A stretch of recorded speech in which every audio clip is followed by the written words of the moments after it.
السلام علیکم ناظرین، میں ہوں رضوان جعفر۔ سوال ہے پاکستان کا، اس لیے آج ہم ہیں صوبہ سندھ کے بہت ہی امپورٹنٹ علاقے تھر پارکر میں۔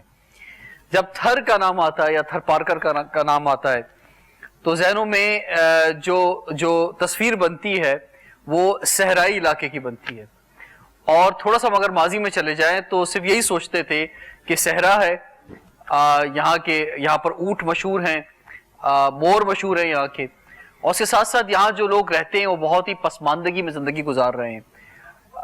بلکہ صورتحال یہاں تک ہے کہ جانور اور انسان ایک ہی جگہ سے پانی پی رہے ہیں۔ پانی کا ایک بہت بڑا مسئلہ، غذائی قلت کی وجہ سے بچوں کی اموات ہو رہی ہے، خواتین کی بھی اموات ہو رہی ہے، اور ایک بہت بڑا مسئلہ جو ہے اس علاقے میں موجود ہے۔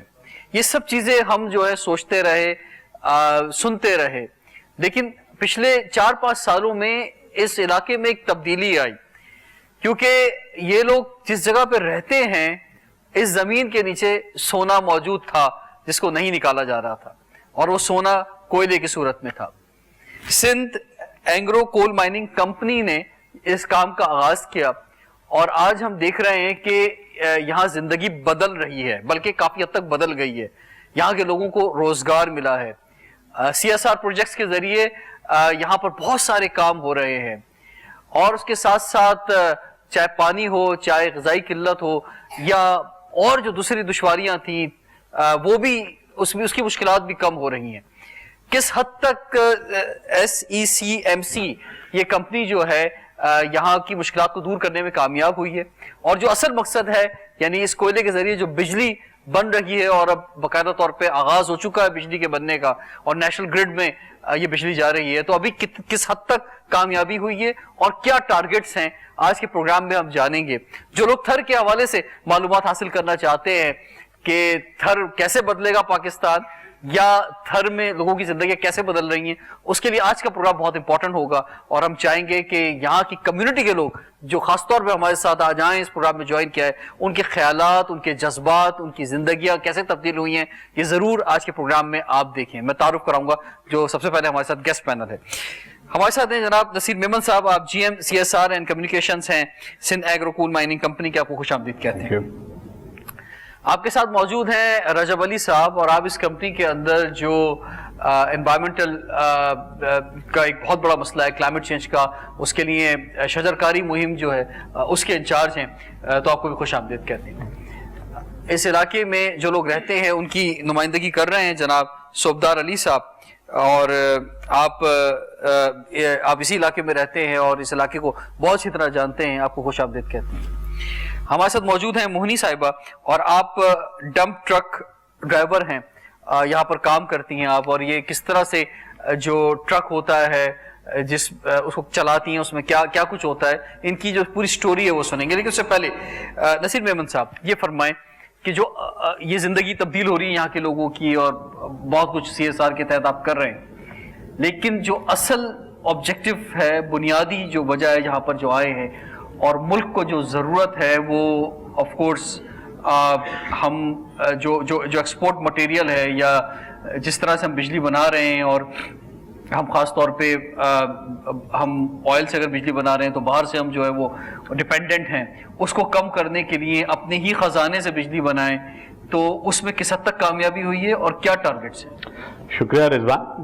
میں سمجھتا ہوں کہ ہم بہت خوش نصیب ہیں کہ جہاں ہم اس وقت بیٹھے ہیں ہمارے قدموں کے تلے دنیا کے کوئلے کے سب سے بڑے ذخائر میں سے ایک ذخیرہ یہاں موجود ہے، اور ایک اندازہ ہے کہ یہاں پہ 175 ارب ٹن کا کوئلہ لگنائٹ کی شکل میں موجود ہے، جو کہ بہت بڑا ذخیرہ ہے۔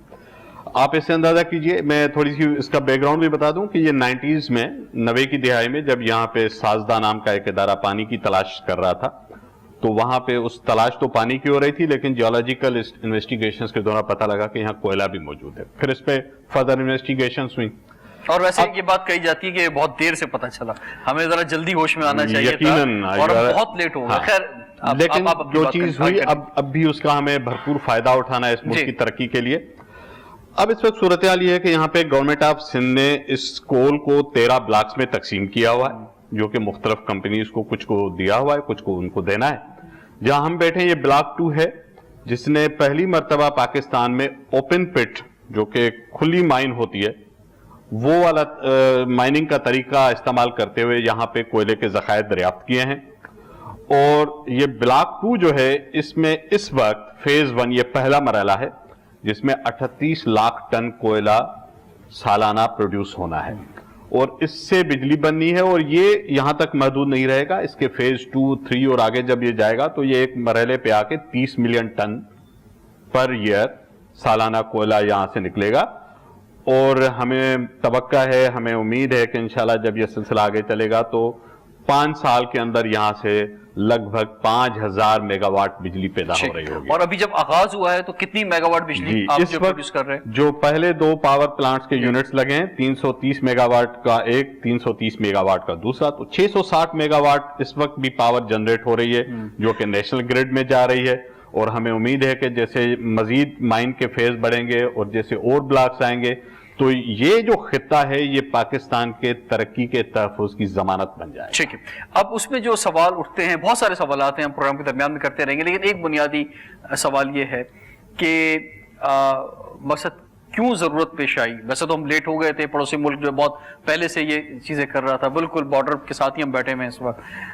تو خیر آغاز ہو گیا، تو اب کیا وجہ ہے کہ ہم کیوں اب بجلی اس سے پیدا کر رہے ہیں؟ یا یہ وجہ ہے کہ سستی بجلی ملے گی ہمیں، یہی ایک بنیادی وجہ ہے یا اور بھی کوئی وجہ ہے؟ 2 اہم وجوہات ہیں. ایک تو یہ ہے کہ آج کے جدید دور میں جو ترقی کا بنیادی جو ریکوائرمنٹ ہے، بنیادی تقاضا ہے، وہ ہے توانائی. ٹھیک.